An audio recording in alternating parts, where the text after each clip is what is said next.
चलिए देखिए, पहला आपका हेडिंग पड़ेगा क्या, काव्य। हाँ, काव्य में जो है आपको बताएं समस्त भाव जो होता है प्रधान वाक्य क्या कहलाता है, यानी जिसमें जिस वाक्य में क्या भाव प्रदर्शित हो उसको क्या बोलते हैं, काव्य कहा जाता है ना, काव्य कहा जाता है। तो इसकी परिभाषा क्या हो जाएगी, समस्त भाव प्रधान वाक्य क्या कहते हैं, काव्य।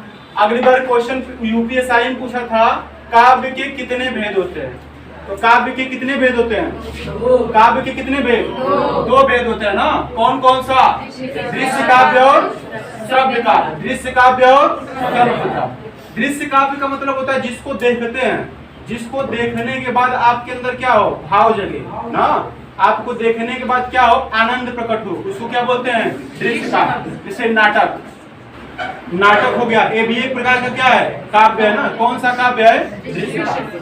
चलचित्र, चलचित्र कैसा है, हालांकि नाटक और चलचित्र जब तक आप सुनेंगे नहीं और देखेंगे नहीं तब तक नहीं होगा। तो ये दोनों प्रकार का काव्य है ना, दोनों प्रकार का क्या है, काव्य। लेकिन आप देख रहे हैं, ज्यादा आपका इंटरेस्ट किसमें होता है, देखने में, तो इसलिए इसको किसमें रखा जाता है, दृश्य काव्य। चलचित्र को किसमें रखा जाता है, दृश्य काव्य। एक श्रव्य काव्य होता है, श्रव्य काव्य में क्या होता है, रामायण और महाभारत। रामायण ज्यादातर सुनने में और सुनने में ही मजा आता है ना। देखिए उसके बाद इसमें आप काव्य में जो है आपका हेडिंग पड़ेगा क्या, रस।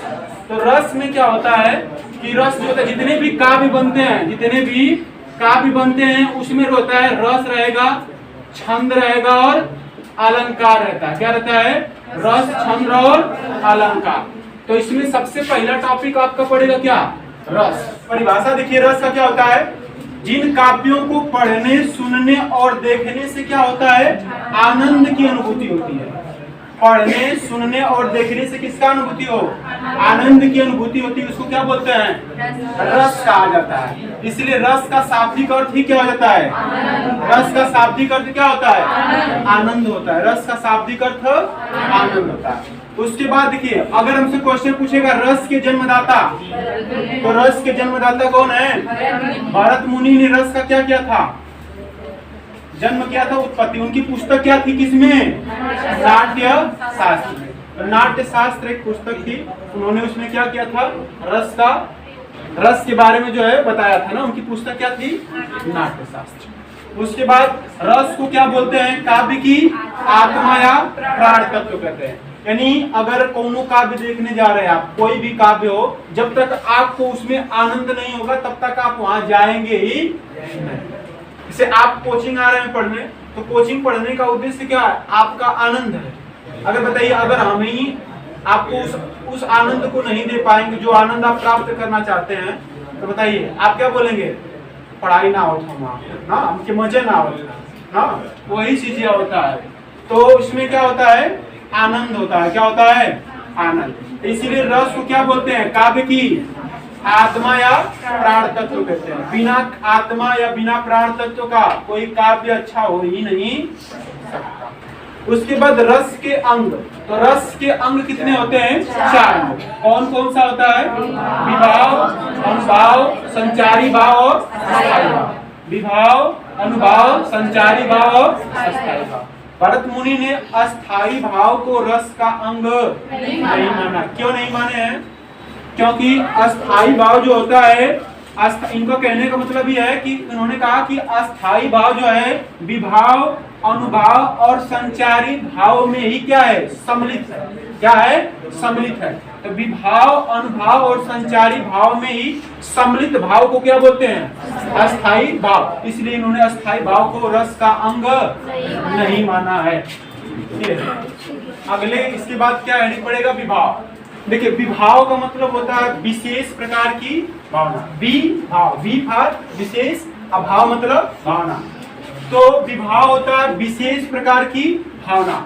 तो विभाव का अगर आपसे शाब्दिक अर्थ पूछेगा तो क्या बताएंगे, विशेष प्रकार की भावना ना। अगर जो होता है विभाव के कितने भेद होते हैं, 2 भेद होते हैं। विभाव के कितने भेद, आलंबन विभाव और उद्दीपन विभाव। आलंबन विभाव और उद्दीपन विभाव। अब देखिए, या तो आलंबन हो सकता है या तो फिर उद्दीपन।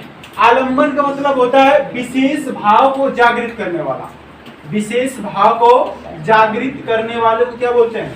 आलम्बन। जैसे नायिका ना, जैसे आप मूवी देखने जाते हैं ना, या तो आपको किसी से मान लीजिए क्या है, प्यार है ना, आपको किसी से क्या है, प्यार है, तो सुनिए, तो आप जो होता है उस नायिका को देखते हैं तो आपके अंदर क्या होता है?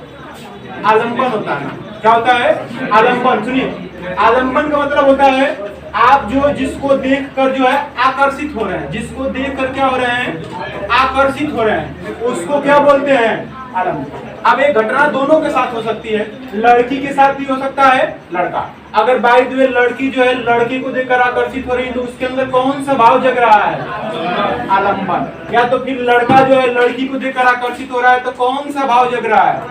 आलम्बन। अब इसके साथ प्रकृति के साथ भी हो सकता है, दोनों जरूरी थोड़ा लड़की लड़का के साथ, प्रकृति के साथ भी हो सकता है। आप प्रकृति में जाते हैं उत्तराखंड देखने, नैनीताल देखने, क्यों जाते हैं? क्योंकि आपके अंदर क्या जगह है? आलम्बन। क्यों जाते हैं? आपके अंदर क्या जगह है? आलम्बन। आप उसको देखने जाते हैं, आपके अंदर कौन सा भाव जगह? आलम्बन। आलम्बन जगह है ना। उद्दीपन, आलम्बन भूत प्रेत के साथ भी हो सकता है ना, भूत प्रेत के साथ भी हो सकता है। भूत को देख लिए आप, भूत के बस नाम सुने भूत का ना, तो उस समय जो है आपके अंदर जो डर बनी है उसको क्या बोलेंगे? आलम्बन। क्या बोलेंगे? आलम्बन। अब बाई दे भूतवा तेरे सवनवा आ गया, बाई दे भूत आपके सामने आ गया तो क्या बन गया? उद्दीपन। तो भूत आपके सामने आ जाएगा, अभी तो आपने क्या किया? उसके बारे में सुना है, तो जब सुने हैं तो क्या है, लेकिन अचानक वो आपके सामने आ गया तो उद्दीपन। मान लीजिए आप जिससे प्रेम करते हैं वही आपके सामने आ गई, तब कौन सा भाव हो जाएगा? उद्दीपन हो जाएगा ना। हाँ, इसे रोहिणी जो श्रृंगार करती हैं औरतें होता है ना, आप देखते होंगे उसमें, अरे कौन जिसमें चांद देखते हैं, क्या था? करवा चौथ ना। करवा चौथ में आप देखते हैं तो औरतें जो होती हैं क्या करती हैं? श्रृंगार। औरतों को प्यार किससे? पहले से जो है आदमी को प्यार होता है किससे? औरतों से पहले ही से प्यार होता है ना, अपनी पत्नी से प्यार होता है कि नहीं? लेकिन उस दिन क्या करेंगी? श्रृंगार कर लेंगे, तो उस दिन कौन सा भाव जगेगा? उद्दीपन विभाव। तो उद्दीपन विभाव का मतलब होता है जिस भाव को, यानी जिस भाव को हमने क्या कर दिया? तेज कर दिया है, जागृत कर दिया। जैसे आपने भूत का नाम सुना, अब भूत का नाम सुने हैं, आप उसके बाद एकांत में चले जा रहे हैं, तो आपके अंदर दिमाग में क्या बनेगा? तो वो कौन सा होगा? उद्दीपन विभाव। तो आप समझ गए होंगे आलम्बन विभाव और उद्दीपन। एक तरह होता है अनुभाव। तो अनुभाव का मतलब क्या होता है? अस्थाई भाव के कारण दिखने वाला बाहरी लक्षण। सीधे सीधे भूत के देख लेना, बुखार आ गया, भूत से डर रहे हैं, भूत आपके सामने आ गया, बुखार आ गया ना, लगे उल्टी करने, कौन सा हो गया? अनुभाव हो गया ना। क्या हो गया? अनुभाव। आपने प्रकृति को देखा है, आप वहां पर चले गए, वहां पर देखने के बाद आपको अंदर जो खुशी मिल रही है उसको क्या बोलेंगे? अनुभाव। तो अस्थाई भाव जो होता है, अस्थाई भाव के कारण दिखने वाला बाहरी लक्षण, उसको क्या बोलते हैं? अनुभाव। ये कितने प्रकार के हैं? 4। कायिक, सात्विक, वाचिक और आर्य। कौन कौन सा? कायिक, सात्विक, वाचिक और आर्य। कायिक अनुभाव मतलब काया से संबंधित है। हाँ हाँ, कायिक अनुभाव मतलब काया से, इसको इसे समझिएगा। जैसे आप जो है या नायिका या तो हीरो या हीरोइन या लड़की या लड़का, अगर लड़का लड़की से प्रेम कर रहा है, अगर उसके शरीर को देखकर प्रेम कर रहा है तो कौन सा अनुभव? कायिक। कौन सा होगा?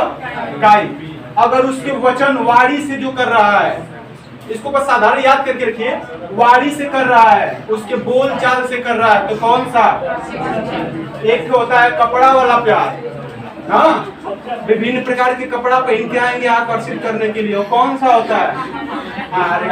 एक वो होता है सात्विक। सात्विक मतलब जिसको प्रेम की वो मिलवे नहीं किया, वो कौन सा है? सात्विक अनुभाव। तो 4 प्रकार के अनुभाव होते हैं, कायिक, वाचिक, सात्विक और आर्य। हालांकि ये होता नहीं है। कायिक का मतलब होता है शारीरिक चेष्टाएं, यानी अगर आप अपने जो है शारीरिक चेष्टाओं से क्या कर रहे हैं, किसी को आकर्षित कर रहे हैं, या कोई व्यक्ति आपके तरफ आकर्षित है, उसको क्या बोलते हैं, कायिक अनुभाव। अगर बाई दो कोई जा रहा है, आपको उसको टीका टिप्पणी कर रहे हैं ना, आप ये या तो आपसे जो है नहीं होता है, कोई जो होता है गाने से आकर्षित हो जाता है, कोई किसी की कॉमेडी से आकर्षित हो जाता है ना, उसको क्या बोलते हैं, वाचिक। हीरो हीरोइनियां जो होते हैं वो किससे आकर्षित होते हैं, उनका बस दो ही होता है, कायिक, आर्या और वाचिक, यानी उसके उनका जो है वचन रहेगा बढ़िया से, कायिक शरीर बढ़िया रहना चाहिए और कपड़ा बढ़िया पहनना चाहिए ना। आज सात्विक अनुभाव जो होता है, ये तो आपको जो है धीर राजा ना, धीर राजा, एक दूसरे से प्रेम किए मिले नहीं, कौन सा अनुभाव हो गया, शायद भरत मुनि ने किस अनुभाव को जो है सम्मिलित नहीं किया है, आर्या। बहुत बार क्वेश्चन पूछता है, भरत मुनि के अनुसार अनुभाव कितने प्रकार के होते हैं, 3। आर्या अनुभाव को उन्होंने कपड़े वाले भाव को जो है उसको इसमें काव्य में सम्मिलित नहीं, उनके अनुसार यह है कि आप कपड़ा कुछ भी पहनिए, आपके अंदर क्या रहना चाहिए, उस चीज का गुण रहना चाहिए, उसको क्या बोलते हैं, अनुभाव। तो विवाह और अनुभाव, बाकी हेडिंग पड़ेगी आपकी।